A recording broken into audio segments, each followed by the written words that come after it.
Hello and welcome to Moneylife. This is Sucheta Dalal. This week, we're going to take forward what we've been discussing for the last few weeks, which is that SEBI has finally acted against fake gurus for telling people that you can make humongous profits on trading. But the point is, are SEBI's consulting papers, that's all they are at the moment, designed to ring fence itself and to protect market intermediaries? Or are they going to make a difference to investors who have been putting money in the markets? So after the losses, fraud and mis-selling due to financial influencers with their influencer trainer referral model had led to such a furor on social media, the market regulator has finally stirred itself into some action, almost like the cops in the Hindi movies of the 80s who used to come in absolutely at the last scene when most of the work was done.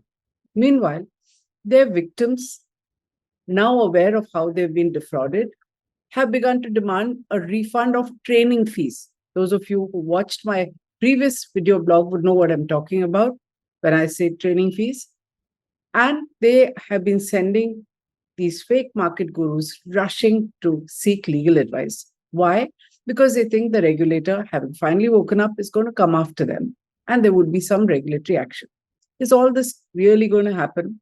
Let's take a look at it. Now, like I said, over the last 2 weeks, I've written about the massive fraud being perpetrated by financial influencers. Who are financial influencers? These are people who talk about finance, companies, insurance, whatever finance-related issues for a fee. They have been providing fake evidence of having made hefty trading profits, so portraying themselves as these trading gurus, and they have lured investors to subscribe to expensive trading programs. The idea is that they learn how to trade, open brokerage accounts, and we have seen that this is just one part which makes them money. Then they are also willing to sell, hawk any product or service or person or opinion for a price. And they have been raking in the moolah in multiple ways, really multiple channels of earning money. And in fact, they have been making losses in their trading and earning a hefty income in other ways. So like I said, peddle your opinions, you get paid. You earn from YouTube videos, ads, and the YouTube bonanza. Subscription fees from your training courses, which are all, of course, online on YouTube, and really fat referral fees, which are not just 10% fees for referring a person to open a brokerage account, but also goes up to commissions and even profit sharing when they bring large amounts of brokerage to people. That's why they're out there during trading hours, trying to push you into trading, and doing it so fast, you don't even realize kind of money that is being lost in a single trading day. The size of a financial influencer's income depends on the ability to attract subscribers, followed where followers are attracted by absolutely catchy content, hype, partly true, partly not, then tall claims about their trading prowess, like I said. In order to make this seem plausible, many of them have doctored their profit and loss accounts. So first, people used to post fake P&L statements. Then brokers came up with the concept of verified P&L. And these fraudsters even learned to doctor and edit those P&Ls to fool people into thinking they'd made money. So some would put up P&Ls only when they made money. Others would, doctor them and pretend that they have made money. Like I said, huge anger on social media was generated after a bunch of youngsters exposed these people, got facts, put out videos, and pointed out how they had defrauded people. People like me followed up and wrote about it. After this became widespread, SEBI responded with 3 quick consultation papers issued between 25th August and 29th August. The question that we have to ask is, will new regulation put an end to this fraud? Now, here's what I think. Before we go into that, Devashish Basu, who is the editor of Moneylife, wrote last week on this subject, the consultation papers. He said, first of all, SEBI is now clear that fin-influencers are dishing out investment advice without being registered with SEBI as investment advisors, or research analysts. Both these are highly regulated. This was known to everybody, but SEBI was pretending not to have seen it. He also says SEBI proposes to disrupt the revenue model of such influencers by turning the screws on registered entities by preventing them from having any monetary or non-monetary relationship with unregistered agents, entities, or individuals. Such registered influencers will now have to follow a code of conduct, display mandatory facts about themselves, have a grievance redress mechanism to address complaints, and the fees that are paid to them will be centralized through a portal offering a fee payment mechanism, so hidden payments are cut out. Mr. Basu points out that the larger intermediaries with a reputation to lose may indeed comply, but SEBI's record of stopping bad behavior is so poor that we don't know if that alone is going to work. Now remember, SEBI is the last to wake up. Even today, it's only at the stage of consultation. This is after the Advertising and Standards Council of India, which looks after all kinds of advertising and is actually an industry body, not even a statutory regulator like SEBI. It issued guidelines and has tightened guidelines. In fact, on 18th August, even before SEBI issued its consultation papers, ASCI, as it is called, has said that financial influencers and people who write on health must be regulated by their respective regulators. Now, in the financial sector, they look at 5 regulators. They're looking at, say, the Institute of Chartered Accountants and Company Secretaries also as regulators, but they say you have to be regulated by someone. You can't be any arbitrary person who stands up and pretends to be an expert on finance and trading and is telling the world how to make money. The Ministry of Consumer Affairs also has guidelines. SEBI is still discussing properly. Now, all SEBI has done so far is to make an example out of one person, PR Sundar, who flaunted an expensive lifestyle, making the claim that all this was through his trading expertise and the money that he was making on the markets. It was proven that it was not correct, but really not really proven in the legal sense, because he has entered into a settlement with SEBI, which means that legally he has not admitted or denied anything, but he has paid a settlement amount. SEBI, that means, has yet to prove its ability to successfully prosecute wrongdoing before, say, an appellate body like the Securities Appellate Tribunal or in a court of law. Now let's come to how this whole referral system is gamed. A key reason for why this fraud and fakery happens and why it has become rampant is the concept of referral fees being paid by the largest brokers to financial influencers. How does this happen? They churn out hundreds of videos, like I said, live during market hours, telling people how good they are and how they can trade and make money per day in lakhs. Then they put out P&L statements saying, look, I did it. So the impression that they're giving people is that it's just a matter of practice and training and learning.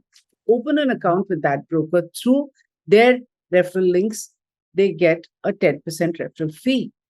Now, their commission is not limited to this fee, but they are getting commissions that go as high as 40 to 60%. Some of them even have partnerships because they are that big. Like I said last time, their followers are in millions. These are really the millions. In India's investor population has doubled after COVID, right? So how big is the role of these influencers, not just in bringing investors to the market, because 90% of them have lost money, as SEBI itself shows, but even in the growth of the brokerage firms. So in April 2023, Nitin Kamath, the founder of Zerodha, which is today India's biggest brokerage firm, had tweeted that a key reason behind the success of Zerodha online is that we were able to grow thanks to referrals from our users. Over 10 lakh customers have referred to their friends and family. Now, what this tweet doesn't mention is the role of financial influencers and the financial arrangements with this broker, which perhaps has a bigger contribution to their growth. I sent an email to Mr. Kamath and asked him about how this works. So he had a detailed answer for me. He said, and I'm quoting, "We have a referral program right from day one of the business. The idea was to give another reason for our customers to talk about us. This was important as we didn't want to spend on marketing and advertising, bear an upfront cost, and then be forced to figure out ways to generate revenue to cover the costs. Upfront consumer acquisition costs is one of the core reasons for the business of mis-selling. Very correct. He further says that referral program is similar to remisier and sub-brokerage payments that are traditional in the market. Now, these used to be limited to a 10% commission. Zerodha has a separate partnership program which offers up to 40% on based on how customers and revenue is generated. He also insists that revenue sharing for life under the introducer is a standard structure in the capital markets, even in mutual funds and insurance. Now, this is something people have been commenting on social media, saying you should not keep giving revenue for life, which means that you open an account with a particular influencer, and doesn't matter that you're not looking at his training programs and you don't think he is very good, you moved on, but he continues to get money for all the trades that you have done unless you close that account and open a new one. This is what is meant by revenue for life. Okay. All this is indeed true. And in fact, it is the secret behind the phenomenal growth of Zerodha and other discount brokerage firms. But as for the financial influencer menace, Nitin Kamath says, I don't think anyone, including us, has had anticipated this new type of entity, which is a fin influencer, to emerge.